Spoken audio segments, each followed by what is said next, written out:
Bonjour, salam les gars, salam sama gars yi bëgg naa leen lépp mes chers abonnés ñi nga xamante ne ñu ngi suivre sama chaîne YouTube bi. Bon, aujourd'hui comme ni ngeen ko gisee ci titre vidéo bi, je vais vous faire écouter un enregistrement bi bon pour maanaam jéem a sensibiliser ñenn ñi nga xam ne ñu ngi ci UVS ba pare. Il pense que l'UVS c'est pas une université boo xamante ne c'est fiable à 100%. Parce que ñun ñëpp xam nañ ko ñun ñëpp jaar nañ ci képp bépp étudiant bi nga xam avant ñoo am bac sax boo nekkee classe yeneen classe yi UVS université préjugé bi ñu am ci moom musul baax. dañu ne université dégg naa sax ñu naan université des vies sacrifiées université maanaam lépp daal ñu ngi koy wax nee nañ université boobu ku ñu fa orienté rek ça veut dire que yow kiiwoo foofu baaxul maanaam amoo avenir yooyu noonu c'est pas du tout vrai loolu du dëgg te boo leen déglu enregistrement bi après ngeen si am lu leer. Bon dama bëgg tamit ñu nekk université virtuelle pour man dañoo am benn sas dañoo am benn affaire boo xamante ne ñun suñu devoir la waaw parce que gars yu bari ku ñu orienté UVS des fois sax nga gis kenn koo xam ne mi ngi UVS mu ne waaw man mooy loolu daal man maa ngi nii UVS nga orienté maanaam boo déggee UVS rek da ngay décourager te c'est pas du tout le cas parce que méthode de travail la rek boo demee ba habitué aussi doo am problème mën naa ne sax UVS moo gën a kii sax moo gën a performant yeneen yi parce que foofu leçon complet yëpp ngay am leçon complet yëpp ngay am na ñeneen ñoo xamante ne nag mën nañ ne am na n'importe quelle université amul benn université bu amul problème mais l'important c'est de savoir gérer rek waaw les situations et de s'adapter loolu rek mooy problème. Léegi balaa maa jël temps bi yëpp je vais vous faire écouter l'enregistrement léegi après on va voir peut-être je vais revenir. Bon aussi tamit bëggoon naa remercier gars yi abonnement yi maa ngi gis naa tamit vidéo yi may def impact bi muy def gars yi te aussi loolu gis naa tamit encouragement yi tamit.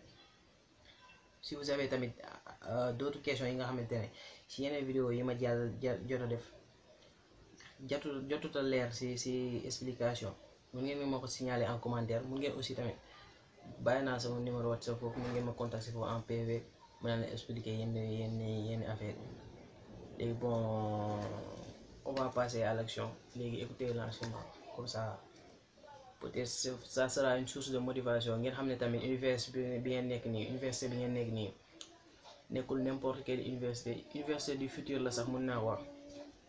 Corona bi won nañ ko corona bi presque université sax UCAD université yi nga xamante ne ak Covid bi nii ñoom dañoo jéem a adapté wu presque comme UVS ni muy fonctionner lañ commencé woon di fonctionner affaire numérique mooy loolu quoi. Léegi sans trop prendre de temps vous allez écouter l'enregistrement.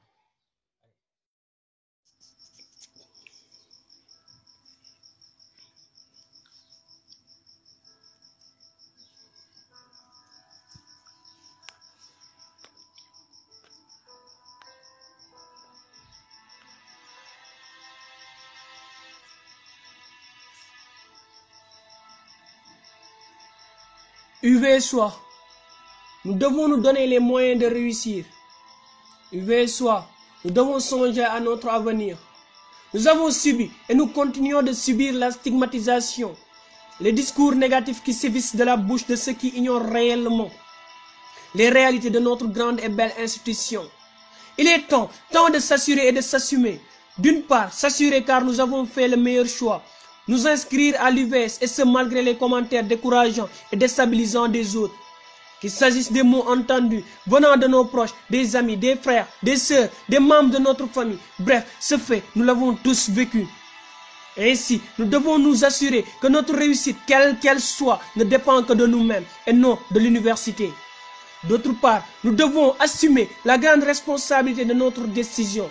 Car dès lors que nous avons accepté de porter la marque de cette université, de faire partie intégrante de cette grande communauté UVSoise, nous avons décidé de faire partie de l'équipe qui va consolider les bases de notre université, qui va changer l'image péjorative et ce, malgré nos innombrables difficultés.